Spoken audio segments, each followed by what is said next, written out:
Біз Маңғыстау облысы Ақтау қаласының бір топ жұмыссыз азаматтары Маңғыстау облысындағы және Ақтау қаласындағы жұмыссыздық мәселесінің шешілуіне және жұмыс орындарының бөлінуіне әділет пен ашықтық қамтамасыз етілуіне байланысты осы ашық хатты жолдаймыз.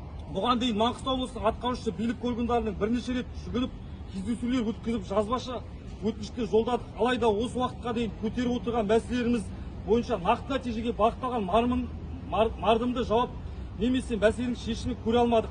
Әрбір азаматтың отбасына асырау, тұрақты табыс көзі болу және еңбек ету мүмкін болу қажет. Ұзақ уақыт бойы жұмыссыздық мәселесі шешілмеу біздің отбасымыздың әлеуметтік жағдайын тікелей әсер етіп отыр.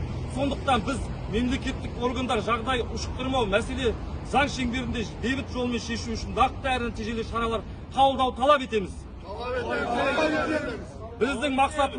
Біздің мақсатымыз қандай да бір мемлекеттік органдарға қарасты шығу емес. Біздің мақсатымыз азаматтардың заңды талаптарына назар аударуыңызды, Маңғыстау облысының жұмыссыздық мәселесін нақты шешуіне жұмыс орындарын әділ бөлуін талап етеміз.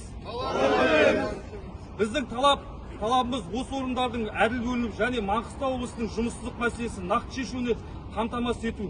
Осы мәселені жоғарғы деңгейде қарап, Маңғыстау облысының атқарушы билік жұмысына тиісті баға беріп, жұмыссыз азаматтардың заңды талаптарына шешуге ықпал етуін сұраймыз.